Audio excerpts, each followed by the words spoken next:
transition. Welcome to Michael and everybody who's here from wherever you are in the world, morning, afternoon, evening, or in the recording.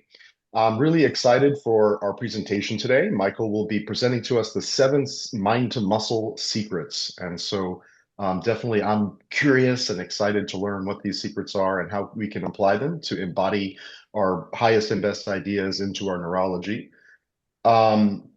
We have 90 minutes for this session. We do these sessions once per month, alternating every other week with the integration sessions and the community sessions.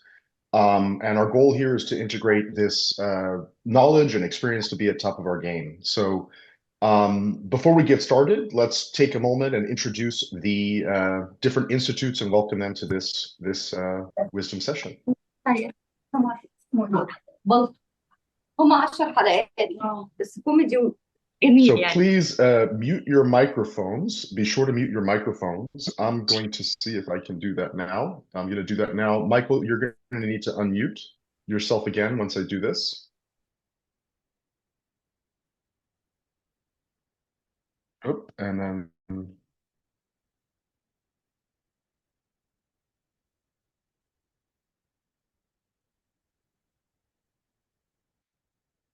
All right, give me one moment here, ladies and gentlemen. Can everybody hear me? So I am not on my normal work computer right now. I'm out traveling, and so excuse any technical delays, but Michael should be able to unmute himself now, and we're going to take a moment just to welcome the institutes. So next slide, please, Mohammed. So welcoming, please give a warm round of applause for each institute. Feel free to clap and give your emotion, everything like that. A big welcome. I just muted everyone to the Institute of Neuro-Semantics Africa. Welcome Neuro-Semantics Africa. Let's see if we can yeah, everyone. All right, everyone can unmute now. Okay. Yes. Next slide, please. Yes. Hello. Yes, we need to mind to muscle how to unmute. All right, next slide, please, Tarek. All right, Neuro-Semantics Australia.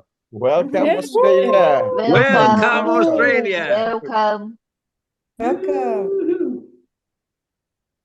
Hello, mate. Mohammed, next slide. Yay! The Institute of Neuro-Semantics Brazil. Bem-vindos. Yeah, welcome, Brazil. Welcome. Yes, Welcome. Bazuki. Thank you. We've got the Institute of Neuro-Semantics Egypt, Middle East, and North Africa. Woo! Welcome. Welcome. We've got the Institute of Neuro-Semantics Europe and Scandinavia.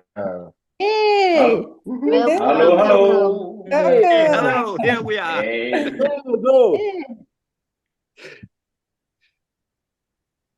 We've got the Institute of Neuro-Semantics Hong Kong and China. Yeah. Welcome, China. Hello. Happy winter solstice. Indonesia. We've got Neuro-Semantics Indonesia. Selamat datang. Welcome, Indonesia.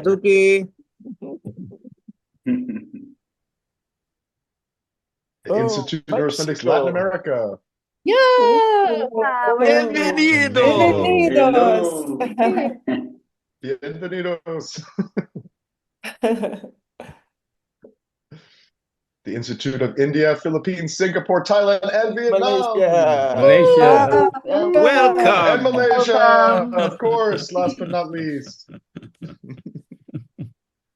Got the USA. Yes. Welcome, United States.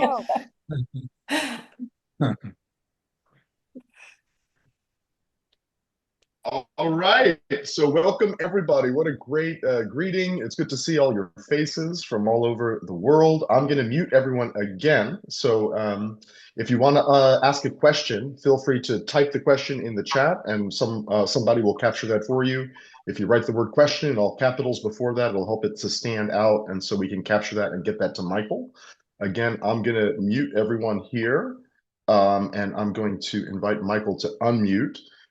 Please do leave your camera on if it is possible. It's great to see your guys' faces and to be able to respond to a live audience, even though we're together virtually today. And please feel free to use the chat. Share your big takeaways, share what you're learning, share your insights, and of course, feel free to say hello to each other. And so now I will hand this off to Michael to take the lead on the 7 mind to muscle secrets. Thank you, Jason and Eva, for hosting us today. In Neurosemantics, our flagship is the APG training, the Accessing Personal Genius. And on day 2 in the afternoon, we do the mind to muscle pattern. And it is really the neurosemantic pattern of all the patterns because we are starting with the mind and we are translating what we know in our minds to what we know in our bodies. We are commissioning our bodies to feel whatever it is that we know in our minds. And when we do this, then we can answer that question of why is it that I know what to do, but in the moment when I need to do it, I can't get myself to do it. Some people torture themselves with that. They know so much and they just can't, in the moment when it's critical, translate it into action. So the mind to muscle pattern is the process by which we can make that transference from mind into muscle, mind into the unconscious mind, so that you don't have to think about it. It becomes your way of being in the world. Now, as we begin, think about a few things that you know, maybe about relationships, maybe about getting along with people, maybe about your work, your business, budgeting, exercise. What do you know? And you thoroughly know it. You know it's real and actual, but there are times when you just cannot get it done. If you'll pick out something, then as we go through these 7 secrets for how to use the mind to muscle pattern effectively, hopefully that will make a big difference for you. So our presupposition as we begin is that mere knowledge is not enough. Academic knowledge is not enough. With academic knowledge, we tend to intellectualize. We can talk a great talk, but we're not walking that talk. So what we want to do is to figure out how to translate it. Our first slide, or the next slide, the incredible things that you can do with the mind to muscle pattern. So this begins a list of things. First of all, you can take a great idea that you have, a concept, a principle, and you can turn it into action, how you live. Pretty incredible. You can close that knowing doing gap. That gap is the gap that frustrates so many people and that causes people to feel like they're hypocrites, they're incongruent, they are helpless, they can't do what they know. But this pattern can install how-to strategies deep inside you. So a how-to strategy is how to ask for money, how to sell, how to budget your monies, how to get yourself to the gym on a daily basis. How-to strategies can be implanted deep inside you with this pattern.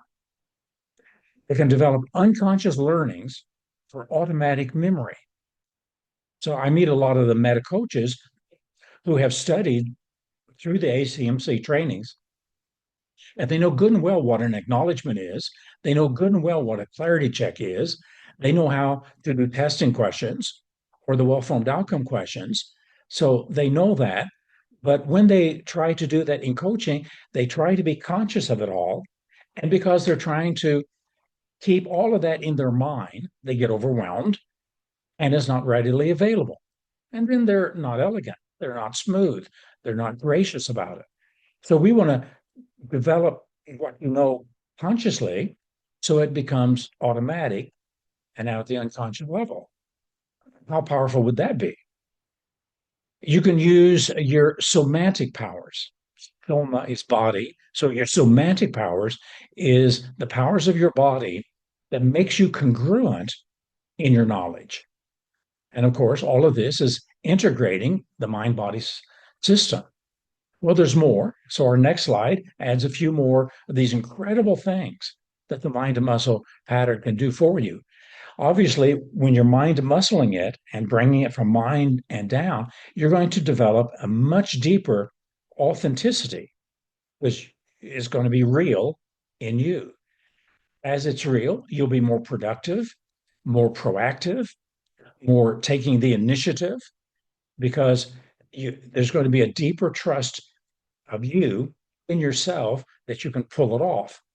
And as you become more trustworthy, it'll invite trust from others. Others will trust they're safe in your hands in the interactions you have. And so overall, we're going to commission the unconscious mind to encode it inside of our skills.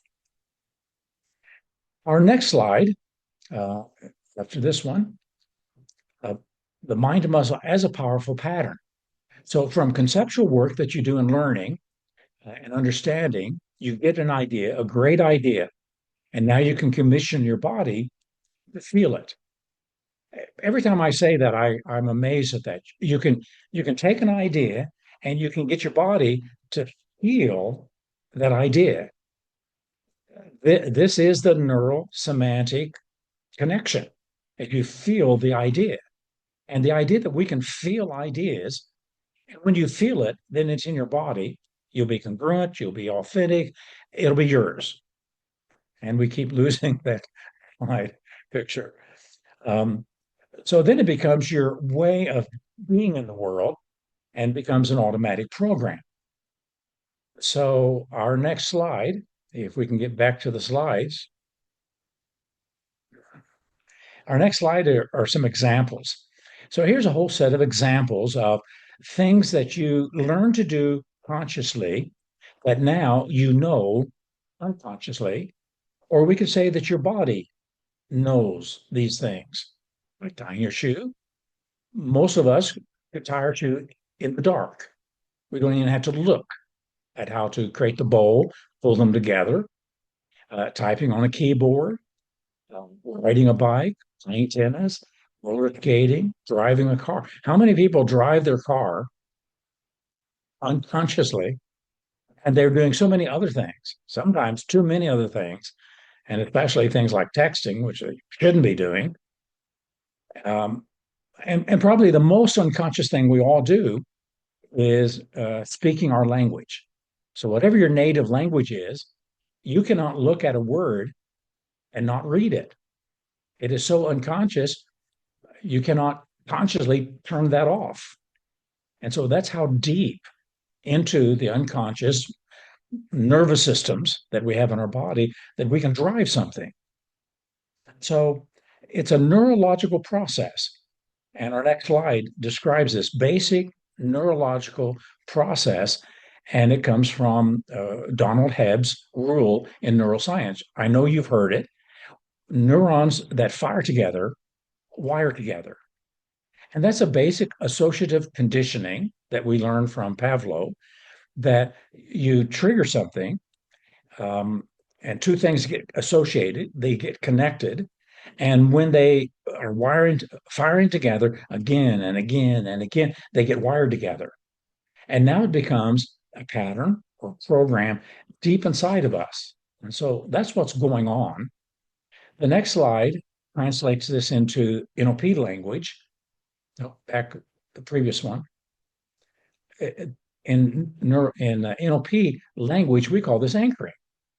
So we trigger one thing to another thing, and it's repetition in the neural pathways that sets up this association, this programming. So the way most of us work on a keyboard, it's programmed. We don't have to think about it. In fact, if you do think about your fingers and the keys and where the keys are, you'll probably be less effective, less productive. It could even mess it up entirely if you try to think about it too much. This is one of the areas where consciousness should be trusted, that once you've learned it, once you've repeated it and programmed it in, then it becomes a resource that's available to you. So the mind to muscle pattern actually is a very simple pattern. That's our next slide. It's a unified system of mind and body. It's inherent to a way that you can transfer what you know into your body. If this was not so, think about this. If this pattern, this neurological process didn't exist, people wouldn't have psychological stress.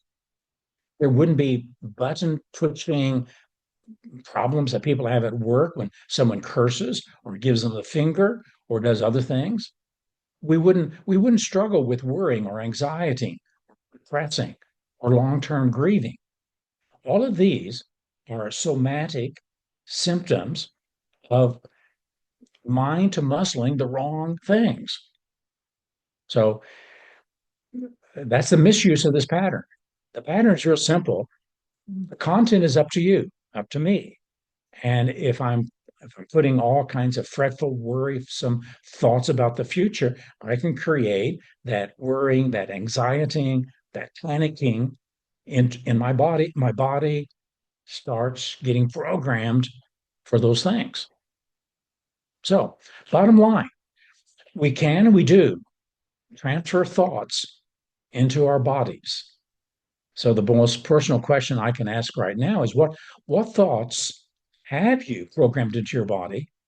What thoughts are you programming right now into your body? And what thoughts would you like to program into your body?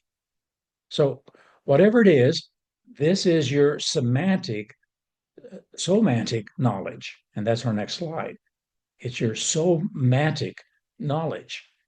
So we can put our meanings, our ideas, our thoughts into our bodies, and that semantic information becomes somatic knowledge. So the mind to muscle pattern has a structure. And so that's our next slide. So it has this structure, but just saying words to yourself does not activate this somatic knowledge. And that's one of the ways a lot of people are misusing the mind to muscle pattern. They're just saying the words.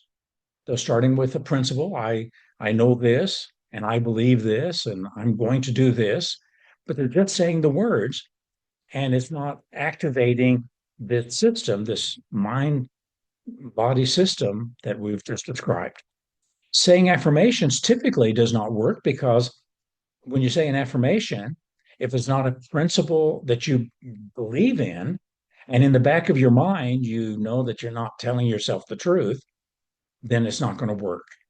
And that's where when people say, I affirm that I am a millionaire, and they affirm that 1,000 times, it's not going to work because it doesn't really fit the structure of consciousness and all the meta levels that can should be activated. Even hypnosis is not a guarantee that the suggestions will go in and stick. So what explains how the mind to muscle pattern does work when you use it properly? And that's our next slide. So our next slide, what explains how the mind to muscle pattern works? How do you get ideas into the unconscious mind?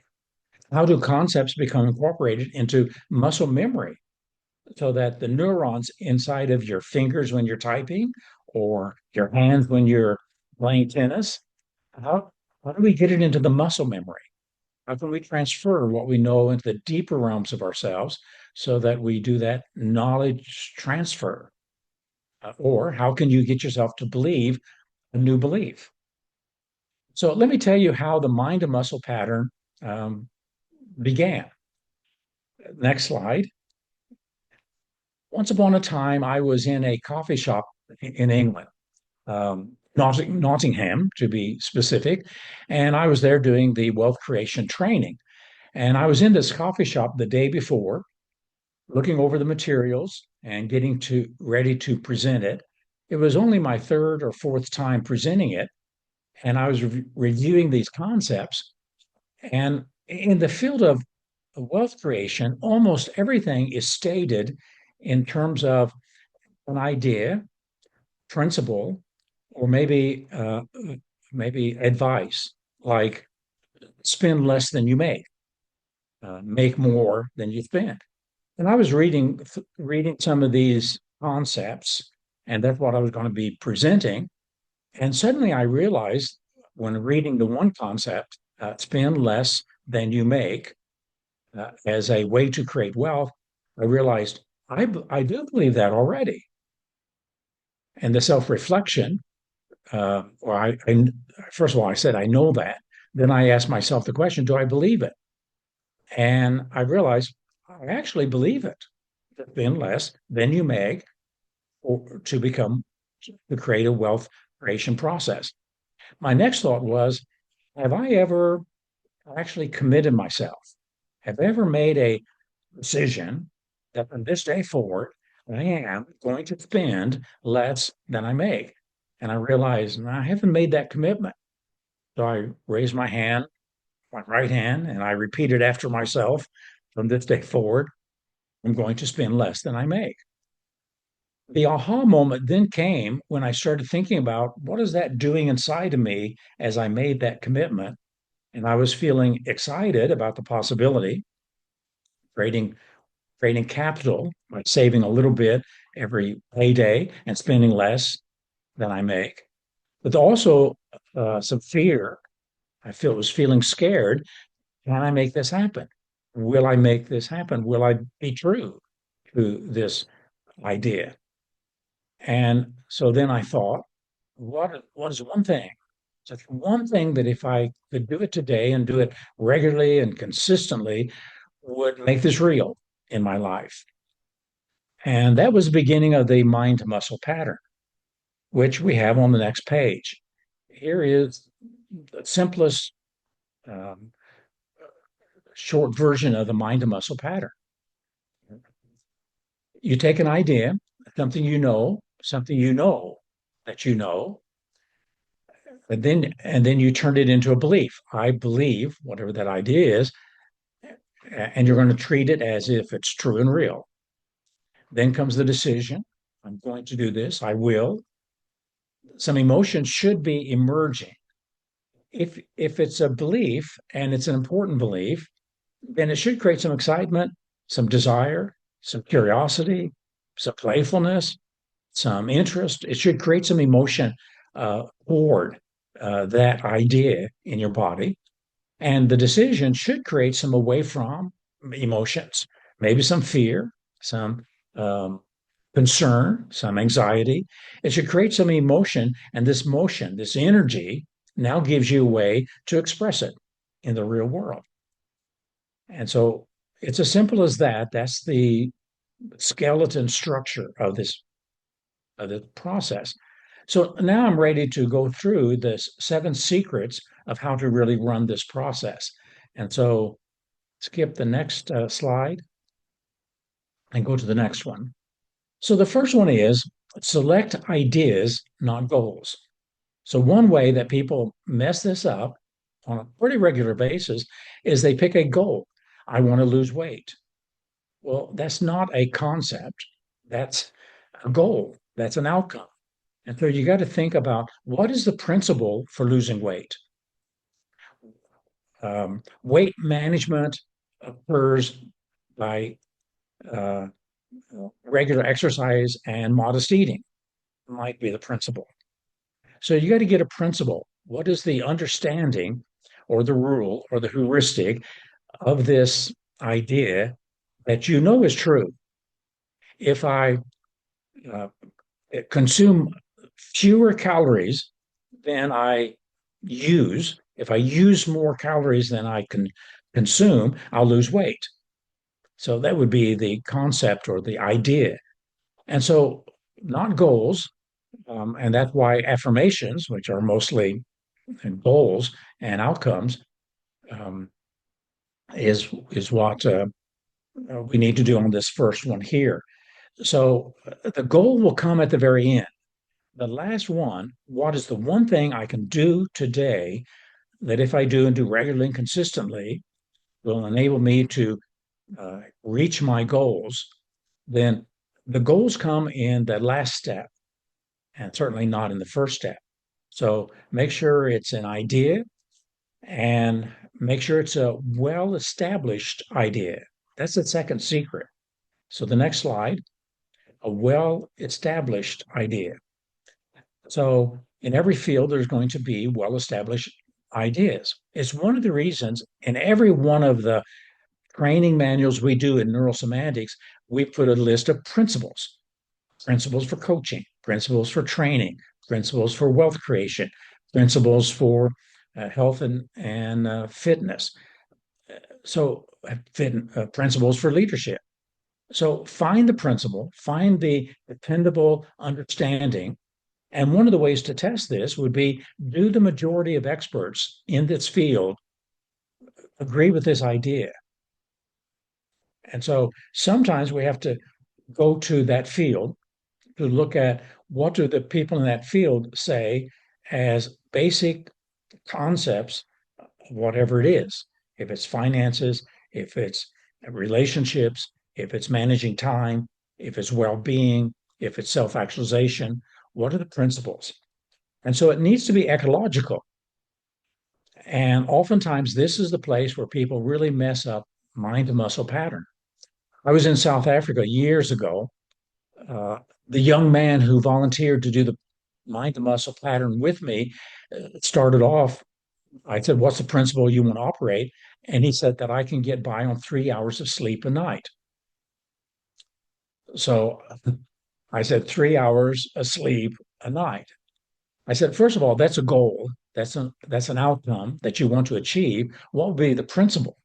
What would be the concept from the field of health and wellness, the field of healthy sleeping?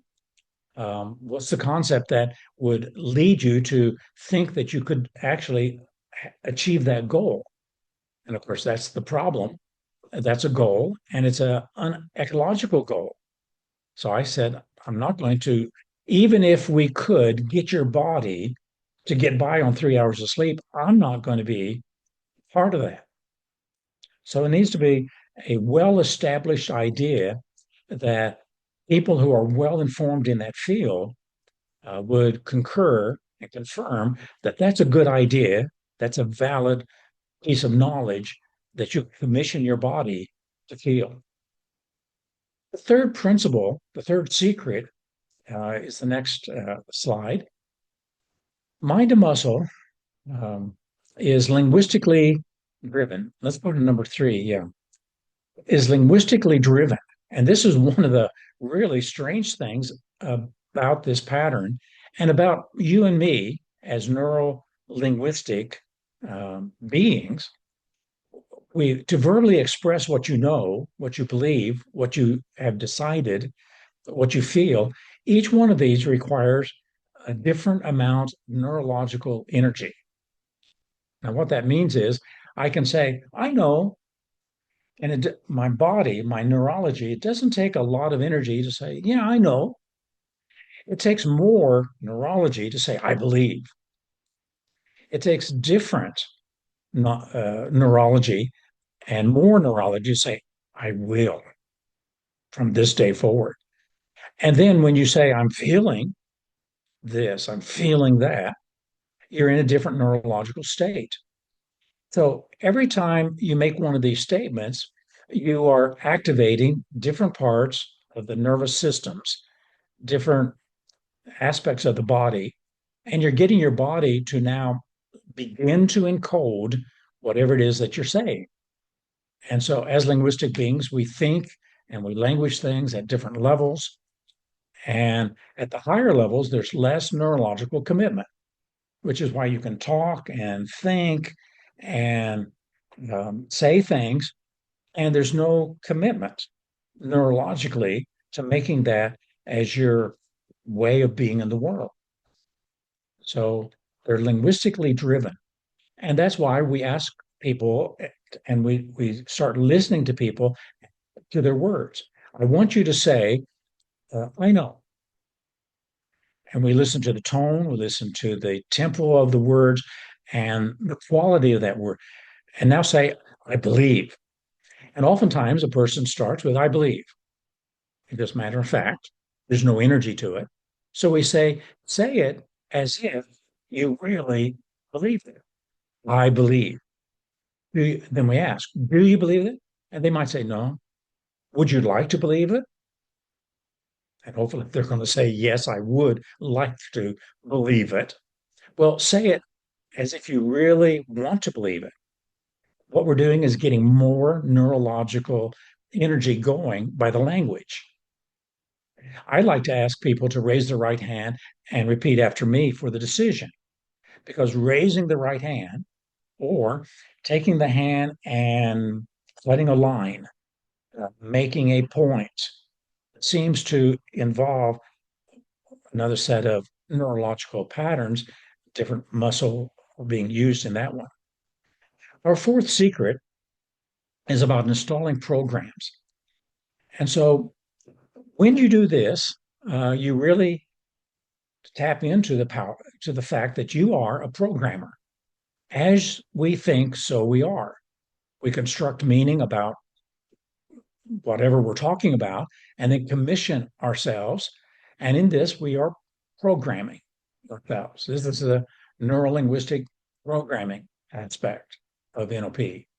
And so with repetition, with emotional intensity, with belief and commitment, we program ourselves to respond as we do. And this is the key to really making this pattern work, knowing that this is what you're doing. You're programming yourself. The next slide, we are giving ourselves to a practice, a study, and by repetition, we're habituating the learning into the unconscious. We all did that when we learned to type, when we learned to use a keyboard. It is repetition, repetition, repetition, until the neurons firing began wiring together, so that now your fingers know how to type. And to say that statement, the fingers know. How can finger know where the keyboard is? And especially when you get to some of the function keys. So we're programming the body now to take over. And this works especially with procedural knowledge. So our next slide, the key is to turn whatever you know into procedural knowledge. See, all knowledge is not the same. There's semantic knowledge, autobiographical knowledge, abstract knowledge. The mind to muscle pattern works with procedural knowledge. So we want to take something like typing, it's a procedure. Driving a car is procedure. Playing tennis, procedure. And so you take a procedure, and once you can do that, you can translate that procedure, the step-by-step pieces that your muscle memory would encode. So our next slide, either find or create a procedure. If you can specify a set of movements involving doing something, then you can identify a strategy for that experience. Well, that's basic NLP, that every experience has a strategy, step-by-step process. And so by turning it into a procedure, then we can commission different parts of the neurology to become wired together. So the next slide, one of the keys for this is gesturing. Gesture to encode procedure. If you can move, then that's a gesture. And if you can turn conceptual knowledge into procedural knowledge, which you can then repeat until it becomes automatic. So take the NLP presupposition, the map, the mental map in my head is not the territory. So if you can see what I'm doing, I point it to my mind, the map. It's not. I'm doing the cross. It's not. And then I'm putting my hands out there as if to the world is not the territory. So I have done that so many times. The map is not the territory. Map is not territory. When I see those words, I feel them.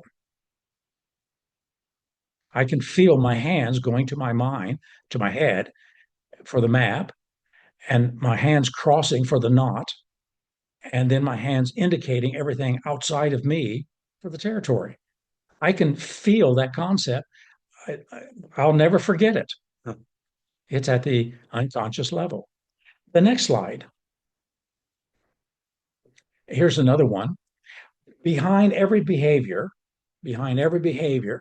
is some positive intent. So what I do on this one is I put up a behavior that's in my face, maybe a behavior I don't like. Some behavior is here and behind it. So now I look over my hands to see something, the positive intention. So here I just have two movements, something in my way, behavior that I don't like.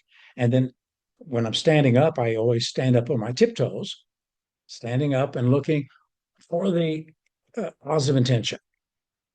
So once again, here's an idea that's encoded in some abstract language.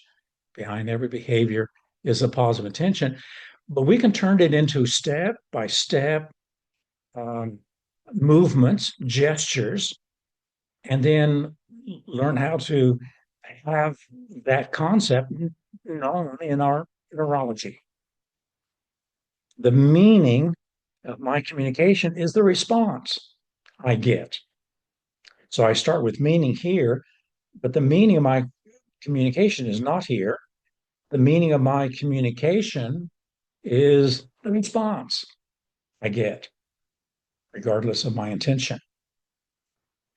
This is what I did when I first learned the mind to muscle pattern. I took every single NLP presupposition, I broke them down into gestures, and then I repeated it over and over and over and over until my body could feel the concept.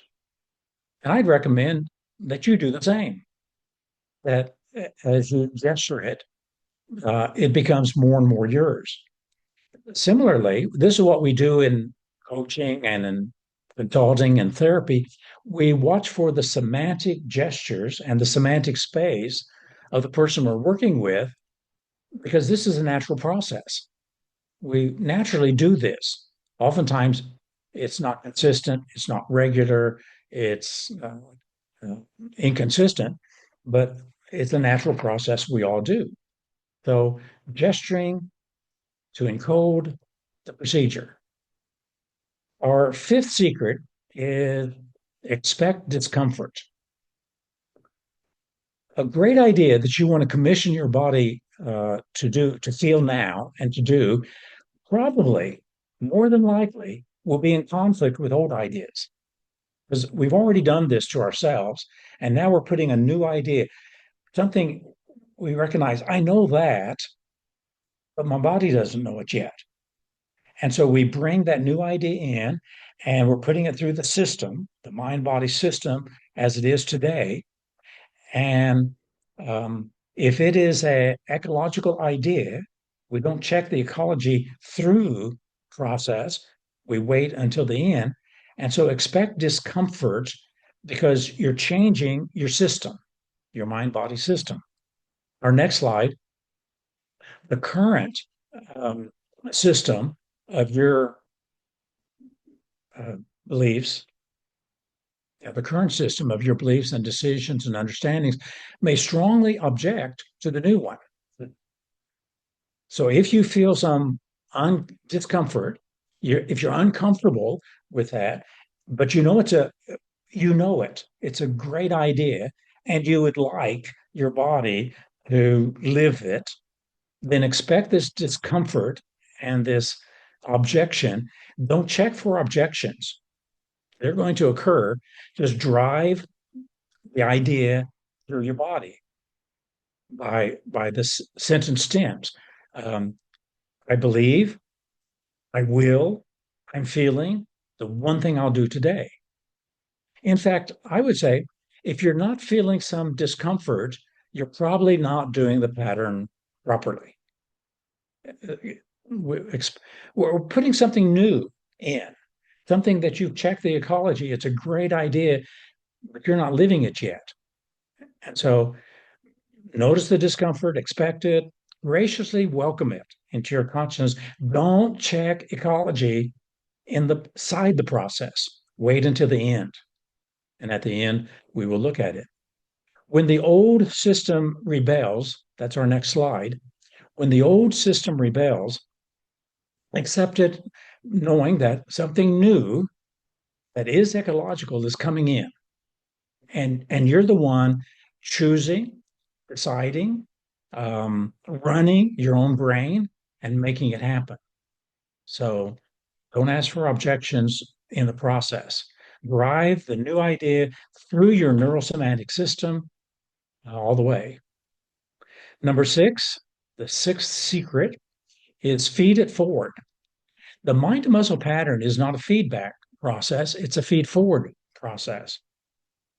So we're not looking for the response we get in the world and bringing it in as feedback and considering it and thinking about it and learning from it. We are instead starting with something great, a great idea, and we're feeding it forward into ourselves, first into the body, into the neurology, and then out into the world in how we speak and do. So it's a top-down inverted metastating process.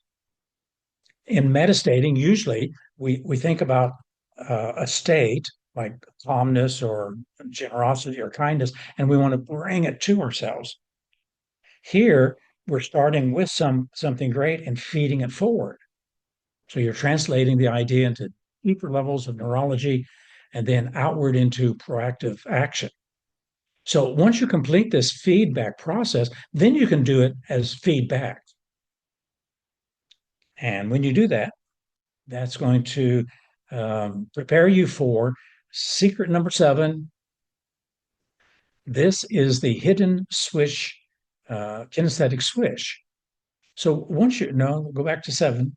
Once you are at this hidden kinesthetic swish and you have completed it, then back it up.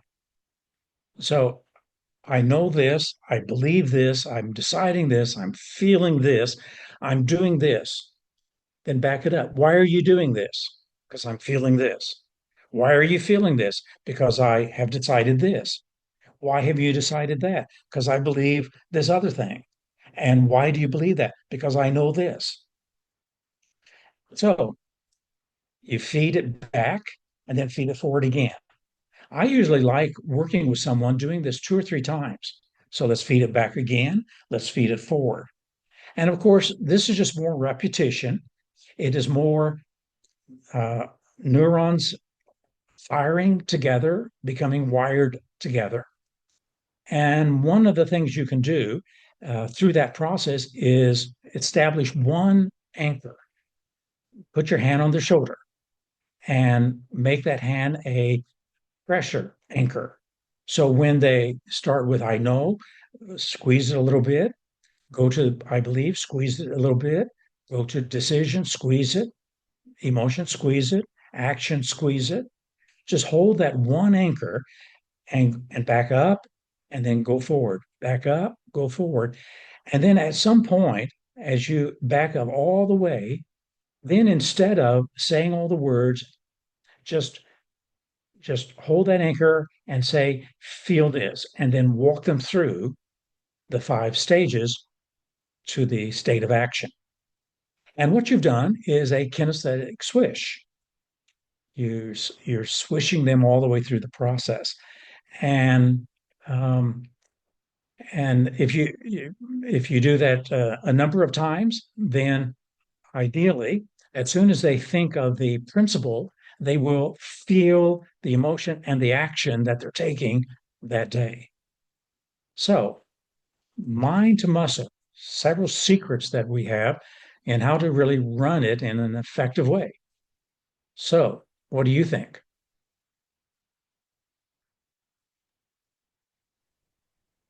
That was pretty amazing from my perspective, Michael. I love the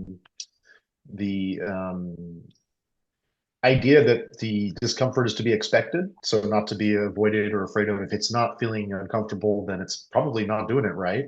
What questions do you guys have from the audience? Now is a great time for us to ask our questions. Okay, so we have from Per in the chat here. How come we don't deal with objections in the end? Is Per's question. Well, if the idea that you started with is ecological and you know it, and it fits in the with the experts in that field, then there won't be an objection because you're training your neurology to to accept it, to own it, to be encoded. So there's never any objections. If you have objections at the end, you probably have not started with a good ecological, solid idea.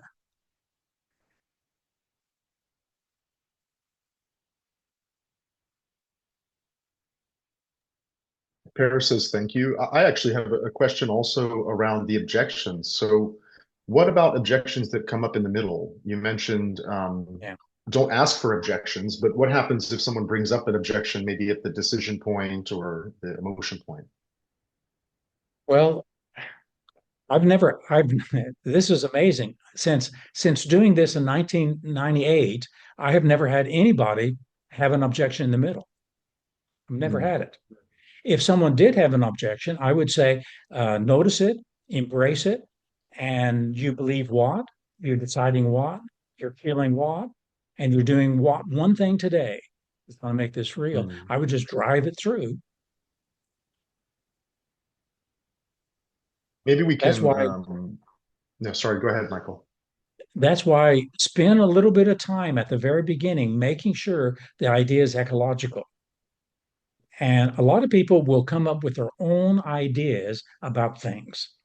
And that's why we want to ask the expert idea. Would experts in the field agree with this? Would they confirm it? Would they validate it? And oftentimes the person just doesn't know because they haven't studied it. They haven't looked at finances or leadership or management or budgeting or health or fitness. They just haven't looked at that field. And so I would say, here's what I know about it. Would you be willing to take this idea and, and commission your body to feel it? And if not, then here's your homework for the week. I want you to go to that field or to ask someone who is knowledgeable in that field. What are some basic principles that you can trust that will help you to have the kind of excellence and expertise that you want? So you have to have some kind of knowledge of the field in order to pick a good principle before you start embodying them. That's what I'm Exactly. hearing. Mohammed asks, what are some examples of good things that we can mind the muscle? Well, if we start with the coaching principles, it's all about the client. Coaching is all about the client, not about me. Effective coaching gets the ego out of the way. Effective coaching spends time listening to the client to understand the client on the client's terms. So those would be great ones for coaching.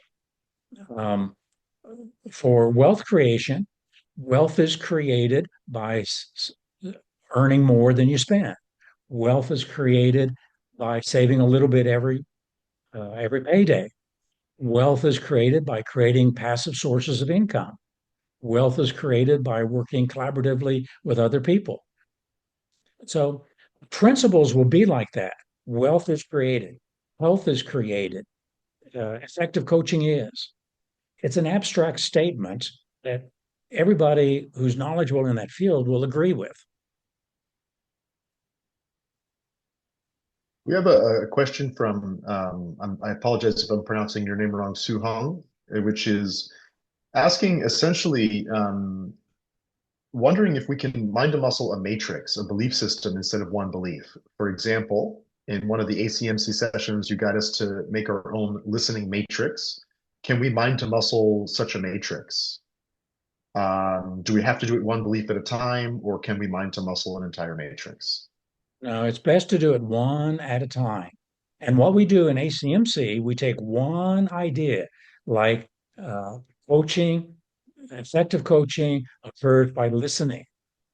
And then we run it through the state of listening, the what meaning listening means to you, your intention in listening, who you are as a listener, your skills of listening, why listen to other people, the time for listening. It's just one thing, listening. And so if you try to do too much, you'll just overwhelm yourself and it'll get messy and it will not train the neurons in your muscles to fire because you need a discrete and a specific reference. So one at a time. Otherwise, you'll create a mess. We have here from Premvada, which is, Michael, why does an idea fit better than goals? Do goals not drive an outcome? Well, goals do drive an outcome. But that's not what we're doing in this pattern. If you want goals to drive an outcome, use the well-formed outcome question. Question one is, what do you want? So that's the pattern for that. This is a different kind of a pattern. This is a neurological pattern that is designed to train, coach, commission your body to feel an idea, and it will result in a goal. If you just imagine the nonsense that would occur if you tried to commission your body to do a goal, because then you're becoming so instrumental in a goal that you're going to create probably some workaholic tendencies or some obsessive compulsive tendencies to keep going after a goal. And we work best when we operate from an understanding that is knowledgeable and accurate, which then leads us to believing in it, deciding it, feeling it, and then doing it. So the people who have tried the goal with mind to muscle have usually complained later, it just doesn't seem to work. So Ronald asks, what should we get a decision on? Right? That's the question, is what should we get the decision on? Okay.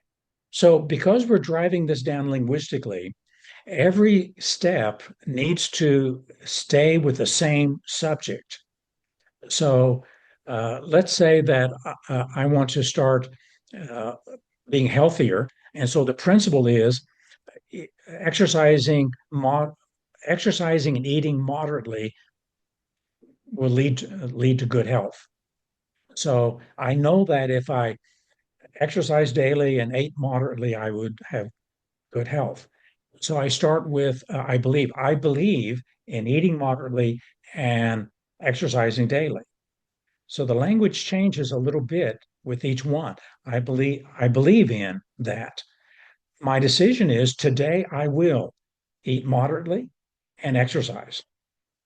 So it always has to be connected to the thing. I'm feeling whatever you're feeling when you think about eating moderately and exercising regularly, whatever you're feeling. The one thing I'll do today to make eating moderately, exercising regularly real in my life is, and you get your first step, and then your second step, and then your third and your fourth.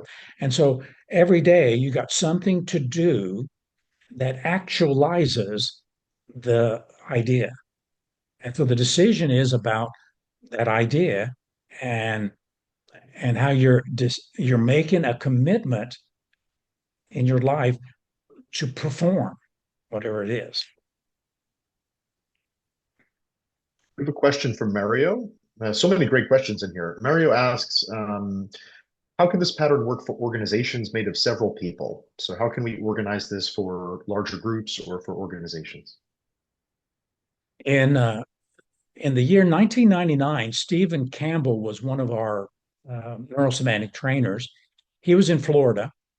He took this pattern and went into an organization, and he said to a group of 30 people in a room, they were all senior managers, what have you been trained in? What do you know? What have you learned in this organization that if you could get the organization to do it, would make a transformative difference? So he started writing on the whiteboard principles that they had learned from quality control, from leadership, from management, just principles. And he came up with, I think, 32 principles from that group, just principles. And then he said, okay, we're ready to start. And so he had every one of them stand up and take that first principle. Do you know that? Everybody agree? You know that? It's ecological. Okay, I want all of you to say, I believe it. I will do this. I'm feeling the one thing I'll do. So he led them through that first one. He said it took them about an hour and a half to do the first one because he was training them on how to do the mind to muscle and to get it right. And then they took lunch and then they came back and said, let's do number two. So it took about an hour to do number two. By the time they finished the second one, the third one, they were all able to do it in 30 minutes. The fourth one, he said 20 minutes. And by the time they got to the fifth or sixth, 10 minutes, and they could mind to muscle it into their, because they were learning how to do the process over and over. And he said that he never got higher um, recommendations and statements from that group than from that group because they all felt like they're walking out now able to do something. And he taught them nothing. He didn't teach them any new principle, any new ideas about leadership or management or anything. They already knew the stuff. He just helped them to integrate it, to mission their bodies to feel it. And I'd recommend that with groups. Oh, fantastic. That's pretty amazing story. And thanks for the question on there, Wayne. So we've got three more questions, a couple more minutes, and then we'll shift to the breakout groups. We have from Udi's asking, you said that this pattern is better for procedural knowledge, and the example you used is the NLP presuppositions. To make this pattern work effectively, do you need to know the procedural knowledge first? Do you need to know the procedure, I think is the question. Yes and no. It would help if you do. If you take your sentence and you look at it in terms of gestures or movements that you can make with your body, it would help. If you don't, then find out those words and then with each one, gesture it. So this is one of the things we do in training mind to muscle. I'll ask somebody, show me how you gesture knowledge. And for me, I do this. Some people do this. Some people will do some other gesture, maybe knowledge. Show me how you do belief. I always use a fist and come down. Some people put their hands on their heart. So show me your gesture for belief. Show me your gesture for decision. Show me your gesture for feeling. Show me your gesture for action. One thing I'll do today. And so if you can't get a procedure, then at least get the person's unique gestures for each of these 5 states so that they can run things through those particular 5 states. It will go deeper into their body if they do that. I think last question for now, Wayne asks, is this pattern more effective if we walk through it than just talk through it? Yeah, so this is one that I would recommend be a standing up one. And that's how we usually do it in trainings, having a person stand up and start with their knowledge state, step into their belief state, decision state, feeling state, and then action state. And then when you do that, then you can walk them easily back, step back to the feeling state, step back to the decision, to the belief, to the knowledge. And if you are holding, pressing an anchor on their shoulder or somewhere, you can then walk them through that real quickly. So that'd be my preference because you're getting more of the body involved. And I think that will make it much smoother. All right, I have one last question from Wayne here. He squeezed one in at the buzzer, which is, can this be used to help clients accept and trust their internal validation is more resourceful than being impacted or relying on external validation? Well, it'll have that effect. So yes, certainly it'll have that effect. And it helps people to trust themselves more. And if you are constantly worried about remembering everything you know about coaching when you coach, remembering everything you know about health and fitness when you are going to the gym, you'll probably be overthinking, thinking way too much, instead of trusting your body to know. So I think it does build up more of a self-reference and a trust of yourself. And of course, the more you trust yourself, people will find yourself trustworthy and they'll trust you. Wow, such great questions. Thank you so much for everything you've shared so far, Michael. I believe you have some exercises for us for breakout rooms. Is that correct? Yes, that'll be the next slides. So in a moment, you want to lead it, Michael? Go right ahead. So what well-established concept do you want to commission your body to feel? So just pick one thing, and talk about that well-established concept. That may be a discussion. Make sure it's ecological. What old concept will this new one update and replace? And then how will you know the new concept is well established? That's the ecology question, to make sure that what you're doing is really a good, solid concept to commission your body. We're going to go into Zoom rooms for about 10 minutes, so make sure that everyone has time to share. Mohammed is going to be in charge of doing the breakout rooms and making sure that everyone gets into your group. We'll call you back here in 10 minutes or so to discuss what you learned, what you discovered, and what you realized in the group. And then we'll do one more Zoom room to engage and answer some more questions. So Mohammed, when you're ready, feel free to make the breakout rooms. When the button pops up on your screen, just click the button to go to the room, and then the timer, when it winds down, will send you back here to the main room. So have fun, and I look forward to hearing what you guys discover and uncover in the breakout rooms. Hey, everybody, welcome back, welcome back. So one of my principles is that effective moderators make sure that we're on time. And so let's shift to the second round of breakout rooms, and then we can maybe debrief after everything. So Michael, do you want to share the questions again? So the next question is, what are your gestures for the 5 experiences of knowing, believing, deciding, emoting, and acting? How well anchored are these gestures? How powerful do they feel when you use them with a new concept? Nice. So I encourage you all to take a screenshot of this if you want to save it in your chat. Hopefully everyone remembered the last round. We'll do another round of breakout rooms just like before. Feel free to introduce yourself briefly, just your name and where you're from maybe, and then have fun having the conversation. Look forward to seeing you back here in a little bit. Hope that was insightful for you. I hope that you got some more practice with the mind to muscle pattern in the groups, got to reconnect or connect with some new people, some new faces, some new members of our community. What an amazing, amazing experience here. I invite you now to quickly, if you can, type in the chat. What was your biggest takeaway from the group, from the presentation? I can say, for me, I really love the idea inspired by Wayne's question that Michael shared, that when we practice this, it gives us more internal authority or more internal validation. I thought that was really cool. So feel free to share in the chat. What are you taking away from this session? Just give a couple moments for that. I invite Michael, final words on the mind to muscle, or on this presentation today, the seventh.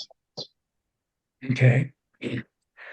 Well, the big thing is you no longer have to be tortured by the mind to muscle knowledge, knowing doing gap, because now you can close that gap.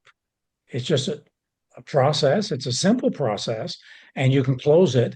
You can invite your unconscious mind, your body, to now automize a lot of your knowledge so it's more readily available. So never again do you need to say, I can't get myself to do this or that. In fact, now you can say, I can always get myself to do what I know.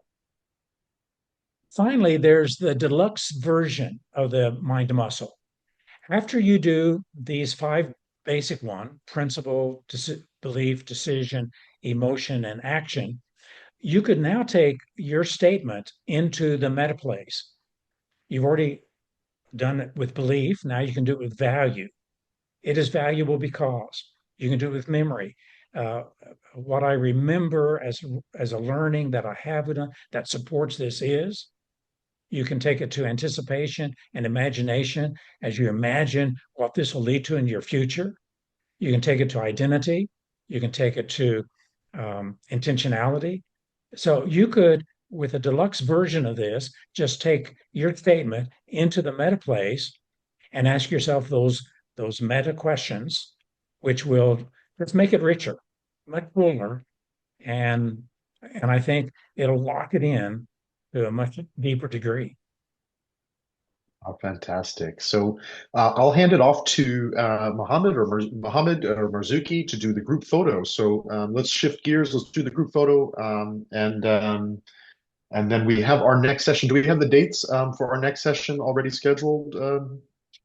January 18th. So January 18th, and we will send out the announcements as usual, and reach out to your institute leader for the details as we get closer. So for now, smile, refrain from using the chat for a little bit.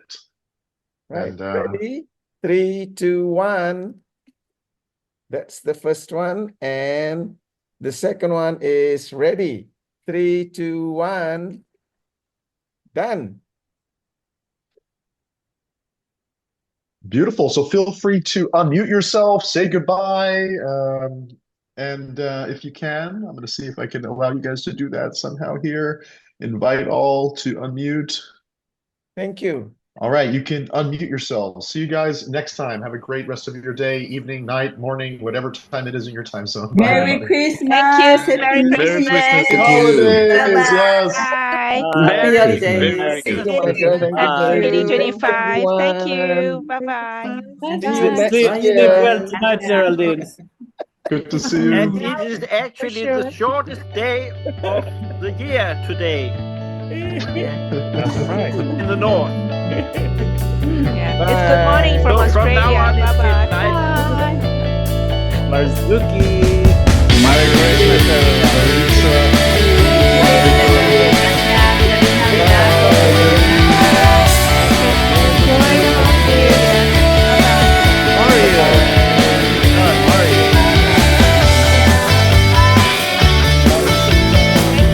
Thank you, Michael. Go to bed in time, Geraldine.